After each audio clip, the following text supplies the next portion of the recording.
your websites, putting all the things together, but what good is a website or social business or like online listings if they're not actually being seen by the people that you want to reach?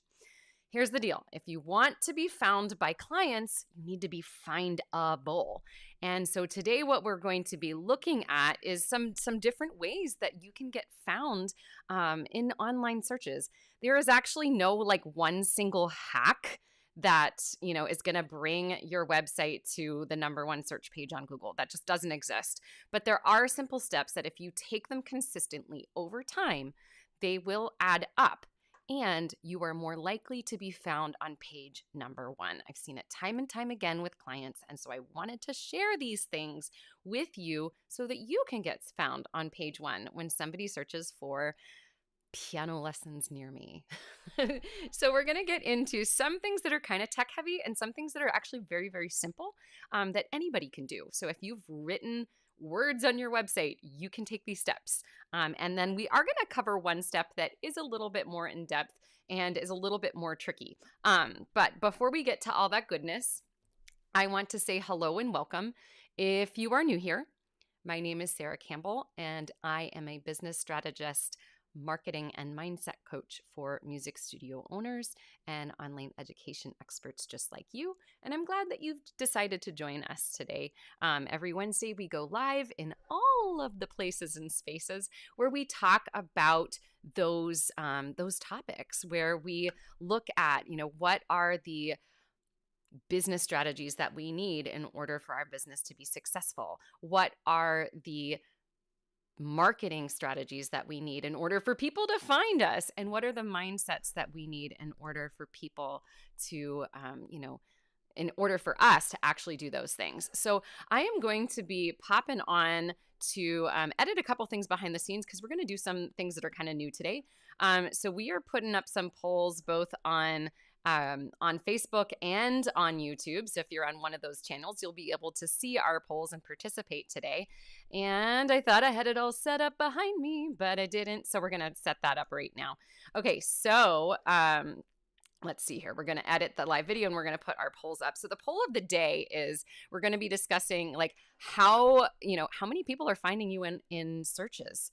I think that this is really important. We're going to activate that poll over on the Facebook business page. It should be active now. Maybe not. It is active. Okay, great. So if you are over on the business page, you're going to see this. If you're over on YouTube, you're going to see a poll in there. So I'd love for you to take a moment and think about this. What percentage of people are finding you in online searches? I'm talking about new clients, right? Are they finding you via Google? Are they finding you on social media, searching for you somehow? Let me know what percentage approximately you think is coming through on those searches. And we're going to chat about, ways that you can, why does this say how to fill your studio with ideal clients? I love that. That's not what we're doing today. We're kind of doing it, but not really. Okay. How to get found in online searches is what we're talking about today. I love that I had the title wrong across the screen for the first 3 minutes. Okay, welcome to live broadcasting where crap can go wrong. Okay, so this is our poll for today. Make sure that you participate in our poll. And before we get to the tips, let's play a little intro music.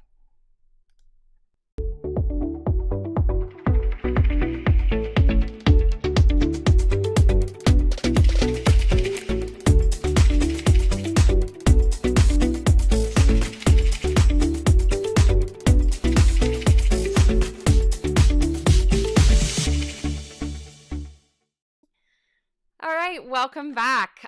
If you are live with me, say hello. Let me know where you're tuning in from. And don't forget to look for our polls in all of the places. So I'm going to be really interested to see how the polls turn out today, since that is something that's brand new. And we have not tried that before. So it's going to be kind of fun. We're going to wait. We're going to let the poll go all the way to the end of the broadcast, and then we'll take a look at the results, and it'll be interesting to see what's going on here. So, welcome. We are going to be talking about 3 specific tips that are going to help you get found more in online searches, because I know that you spend a lot of time putting your website together. You spend a lot of time like curating your socials, but if people aren't actually seeing those things, that can be really disappointing. And I'll let you know, these are tips that I use myself. In fact, it's something, some of the things that I'm going to be talking about today are things that I'm actively changing on my own website this week. I'm doing some auditing, and we're going to be talking about all the ways that you can do those things. And of course, if you need help doing those things, that's kind of my jam. All right, so let's get to it. We love to learn out loud here. So if you hear something that is valuable to you, please give me a hashtag takeaway. It's helpful for me first because it lets me know, hey, boom, we've hit that really helpful tip. And, it's something that I'll repeat again in the future. And also it's helpful for other teachers who are coming along and they are watching the video later on and they are seeing all of the takeaways that come up in the comments. Plus, it's just fun because if you're here live and you give me your takeaway, I get to bring you up on the screen, which is cool. Not you, your comment. If you're watching on YouTube, please be sure to subscribe. We just passed 600 subscribers a couple of weeks ago, which was very exciting. So thanks to all the YouTubers out there. And I do have the Savvy Sara bot set up for you today. So if you are watching on the Book of Face, if you give me a get found down below, she's going to be sending you several links today because we're kind of talking about some techie things. And I wanted to make sure that you had access to all the stuff that I'm talking about. So if you give me a get found down below, either on Facebook or on Instagram, just type the words get found and we will reach out to you, the Savvy Sara bot and I'll send you all of the show notes from today so that you can get a hold of the links.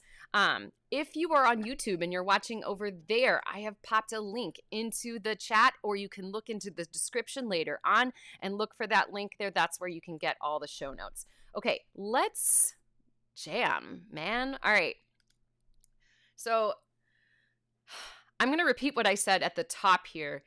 There is no single hack that's going to allow you to get found online. There is no quick fix to end up on page 1 of a Google search results. But the things that we're going to discuss today, if you are consistent with them and you do them over time and you're patient, right? That's key when it comes to making sure that you're found on things. Whoa, this is swinging around. If you are consistent with things, it will work over time. These are things that I have worked on with my own clients. These are things that I've used with myself. And we typically start to see results within 3 to 6 months. Now, I know that can feel long when you're but I need students now. Remember, this is a long game strategy. And if you are consistent with it, it's really, really going to help your website get found. All right, so let's go through the first tip today. The first tip is that I want you to examine your website. I am doing that myself. I mentioned earlier I'm doing some self-audits on my website at the moment because it's been a couple of years since I've looked at my website copy.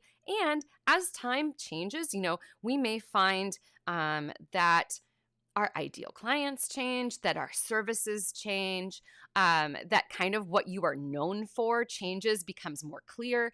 And so it's important to remember that websites are not a set it and forget it kind of thing. Now, you don't have to be tinkering it with it every week, but it's good to, if it's been a while, it's good to do a website audit. And what we want to be doing when we're doing this audit is that we want to read our website copy. That's just the fancy term for words, right?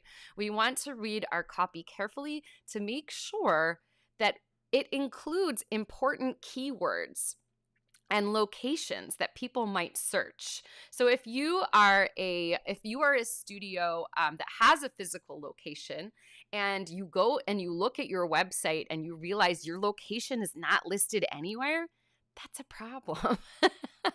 If you are an online studio, right? If you are an online studio, I realize that location may not be as important. So what we would want to do in that case is to make sure that we are tapping into the exact types of things that you're teaching, maybe the genres, maybe really digging into the types of services.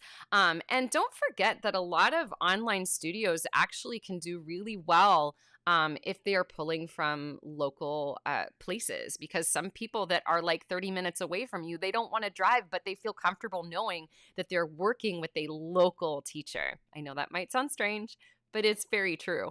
So I want you to examine your website and look for a couple of things. Right. So let's review what those things are, right? We're looking for keywords. Those keywords are things that people might use to search for your site. So if you are a voice teacher who specializes in musical theater, right? You might want to consider phrases like musical theater or musical theater auditions or musical auditions or things like that. We want to make sure that your copy says the right things in the right places. And we also want to make sure that the really important keywords are showing up in what we would call headers and subheaders.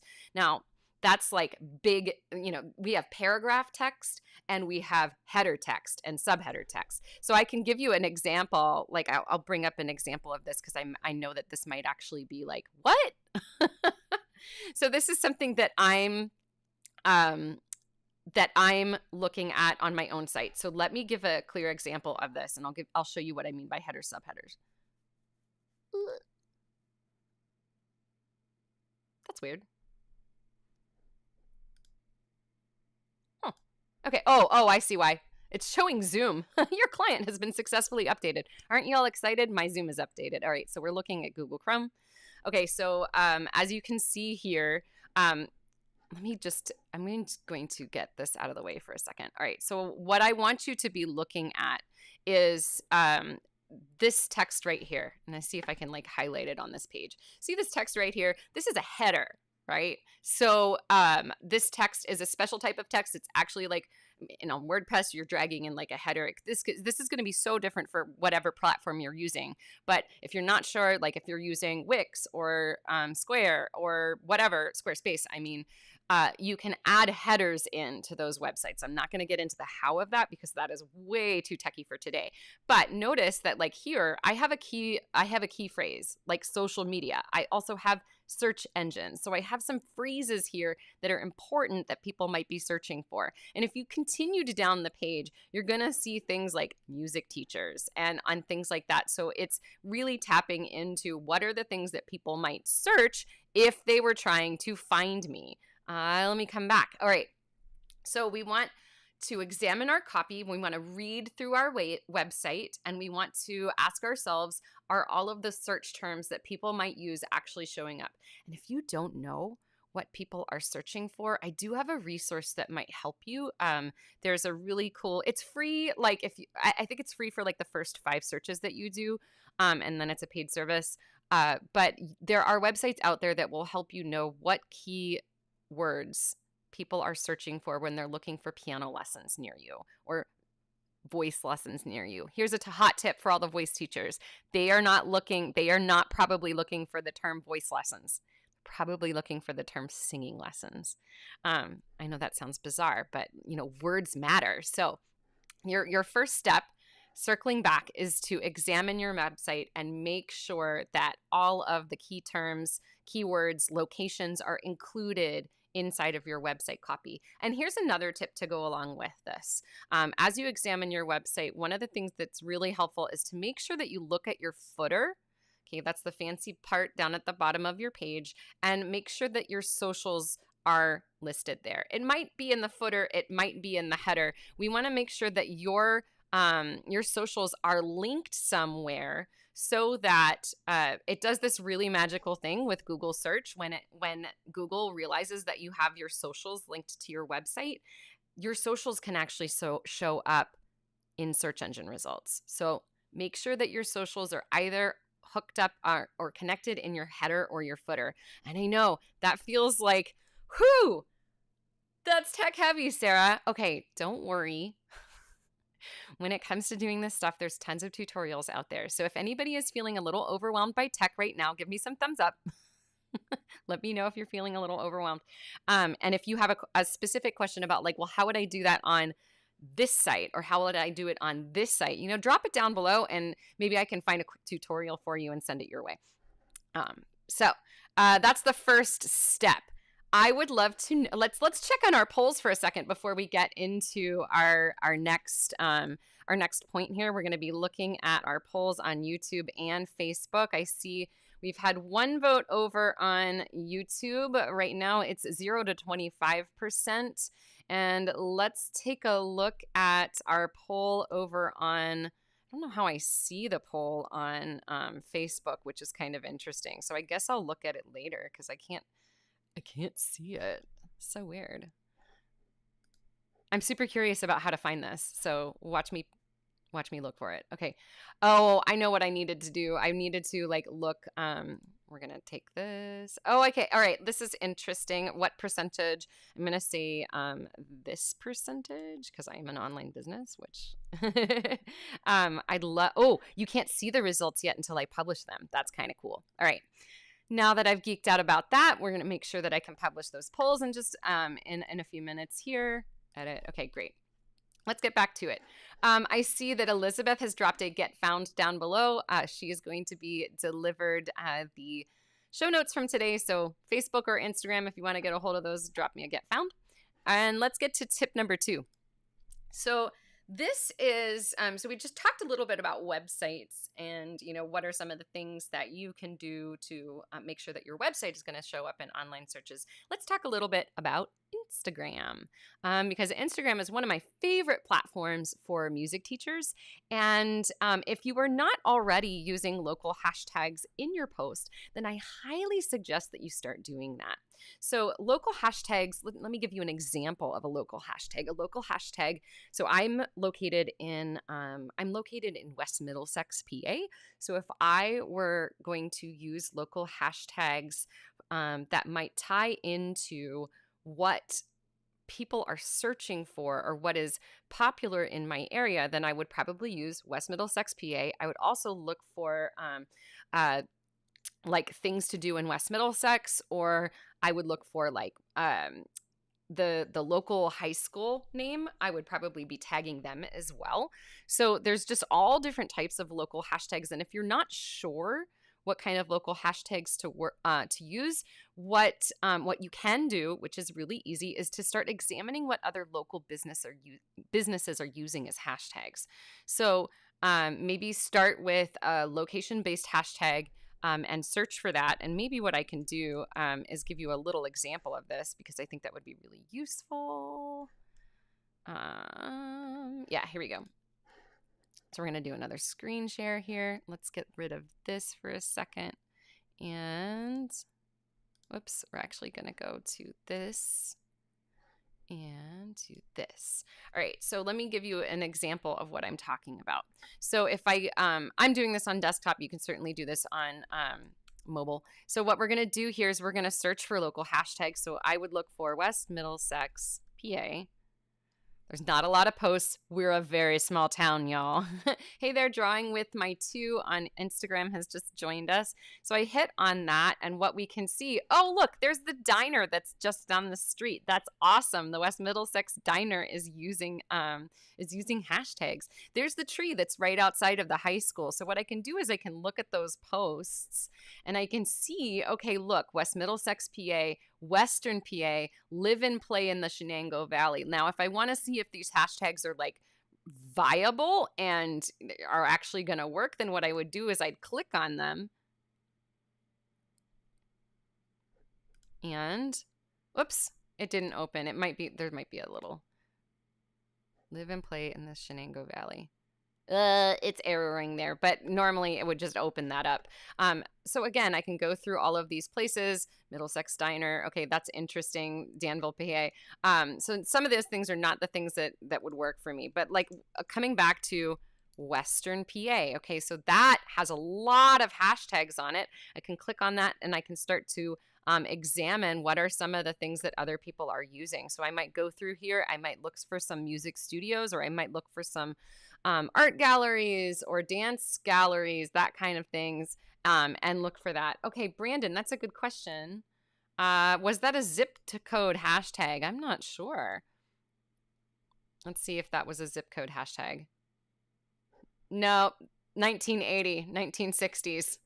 Because y'all, that thing's been there forever. So that, local hashtags are really important. And there's something that, let me explain why they're important. Let me come back to the screen here and bring this back. It was on the tree. Okay, let me pop in there and look real quick. Yes, 165.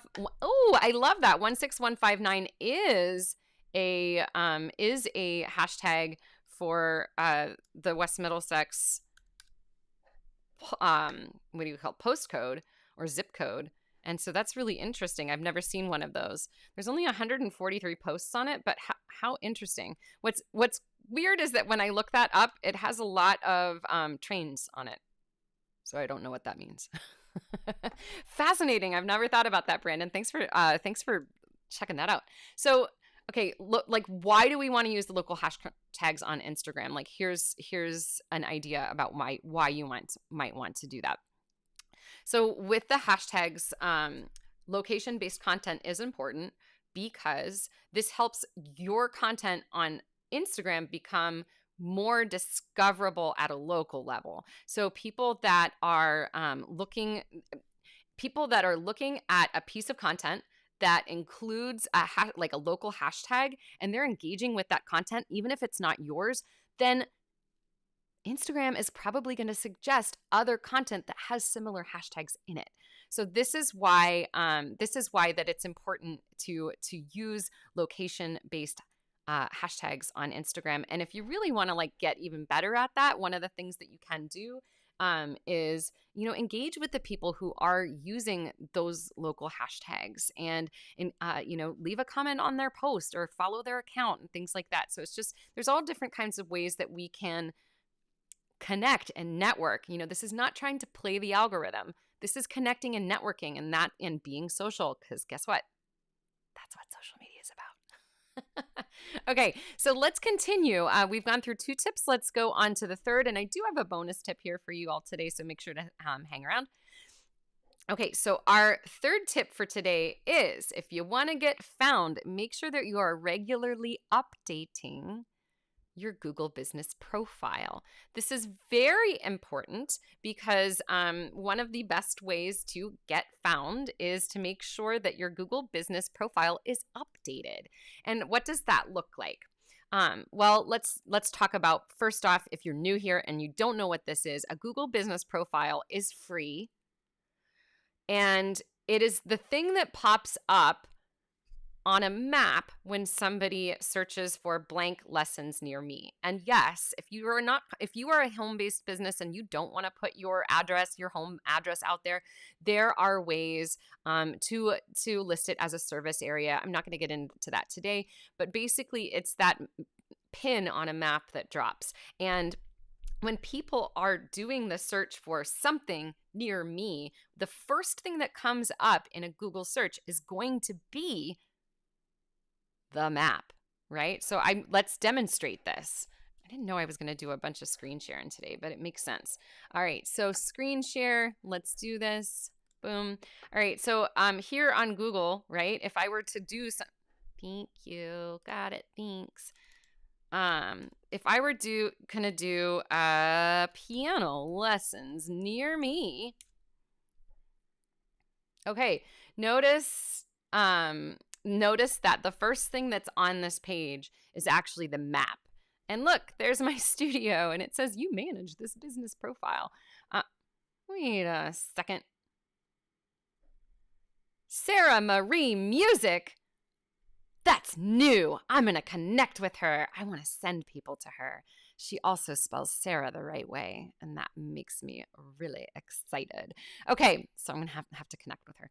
But you can see the first thing that comes up here is the places, right? So that gives you a really great opportunity to show up on the top of the page. As we scroll down, then you're going to see a bunch of websites, yada, yada. I think I scrolled out too far on my map. So if I screwed that up. Ooh. Give me a moment. Let's see if that changes our suggestions down here. No, it doesn't. I might have screwed that up. But the first thing that we want to do is to show up on that map. I am closed. Yes.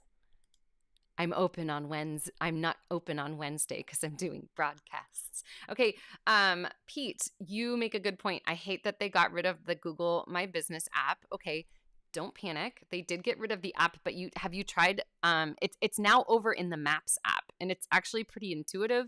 And a lot of this stuff can be changed online. So let's come back to the point of why should you and how should you update your business profile on Google Business Profile. So the reason that you want to do this is, one, so that it shows up at the top, right? Because it's going to show up with the map results. So having that profile is really important.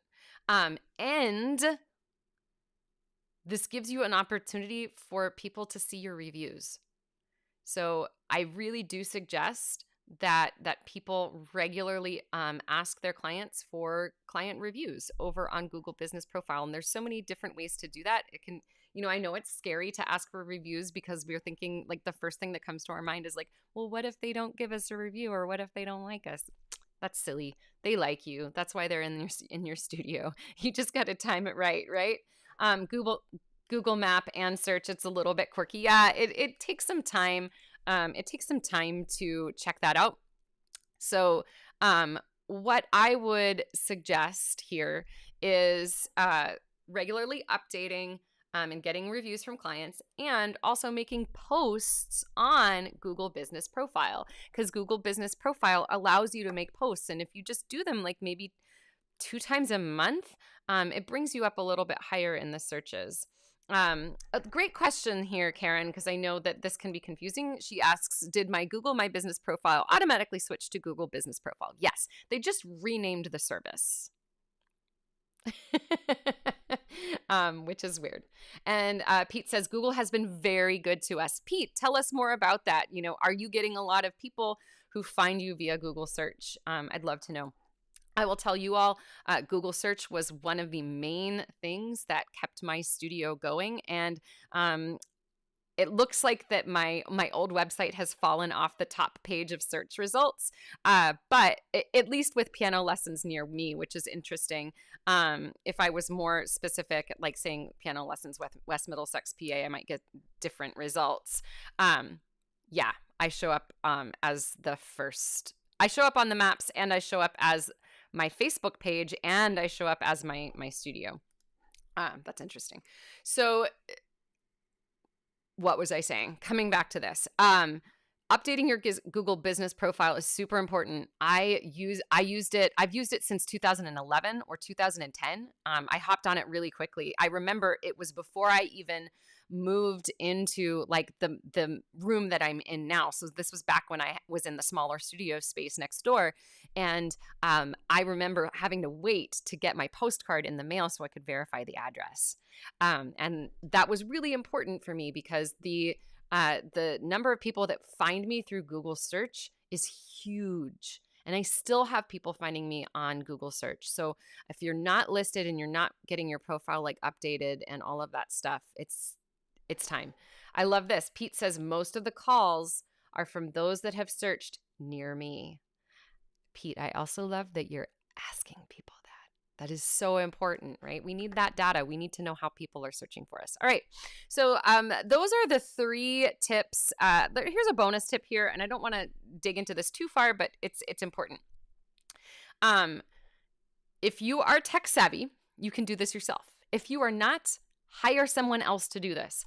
I want you to check your metadata. This is the stuff that is in the header portion of, sorry, not the header, the head, talking about the code, right? The head portion of your site. And the 2 things to really look for are good meta titles and good meta descriptions. And if you want more resources on that, I do have a blog post that you can read, and it does give you some ideas there. We just want to make sure that we populate that data correctly, that the titles of our pages and that the descriptions of our pages that are going to be picked up, not kicked up, either way, by Google are accurate, because it's a great way to make sure that somebody actually clicks on your result when they see that on a page. So if that is in your wheelhouse, wonderful. Make sure that you look, that you look at those and you're mindful of what you actually have written there. because if you're not, websites just kind of choose it for you. If that is not in your wheelhouse, you can always hire somebody to do that for you. All right, so let's do a quick recap here. But before we do that, I want to bring up the poll results. So let's bring up the results here. Let's see. We're going to end the poll over on YouTube. It looks like we had one vote. Brandon, you were the vote over there. And you said right now you get, at least I'm assuming that was you, you get 0 to 25%. Awesome. Okay, let's go over here. And we're going to show the results in the video over on Facebook. And you all should be able to see the results there. I can't see them because I can't. Why can't I see them? Or yes, I can see them. Okay, so it looks like 45% are between 0 and 25%. We got 18% saying between 50 and 75. And this is very interesting. 36%, I'm sorry, saying between 75 and 100. So that is just fascinating. I am going to go ahead and close those results, and that is super interesting. Oh, first time we've been able to use one of those. Deborah says, I need to watch the replay. Don't worry. We've got a replay for you. All right, so let's do a recap of everything that we've talked about today. Are y'all ready for the recap? Here we go. You've spent a lot of work and time and effort creating your website and curating your socials, but what good are they if nobody is seeing them? Here are 3 tips that will help you get found online so that when people search for things on socials or on websites and Google searches, you are actually showing up with stuff. You know what? We're going to redo that recap because you all know that this turns into a video and that was really confusing. Let's try it again. You've worked hard on your website and socials, but what good is it if nobody is seeing those results? Here are 3 tips and a bonus tip to help you get found when people search on things like piano lessons near me. Okay, so the first thing that I want you to do is I want you to examine your website. Make sure that your copy includes important keywords and location for people to search for music lessons. And if you're not sure what people are searching for in your area, there are websites that can help you know what key terms people are searching for. So examine your copy. Make sure that your location is in there. Make sure that all of the phrases like music theater lessons or high school musical auditions are showing up in your website copy, specifically in your headers and subheaders, so that you are more likely to show up in those search results. And bonus tip on this, make sure to link your socials in either the header or the footer of your website. That's really important when it comes to Google grabbing your data and showing you up in search results. Number 2, use local hashtags on Instagram. This is an unsung hero of Instagram. So location-based hashtags in your content can be great. So I live in West Middlesex, PA. I would use that hashtag. I would also look for other hashtags that other local businesses might be using and see if those make sense for my business. This will help you and your content become more discoverable at a local level. And it's also going to give you ideas to start connecting with other businesses that are in your area, because remember, social media is about being social.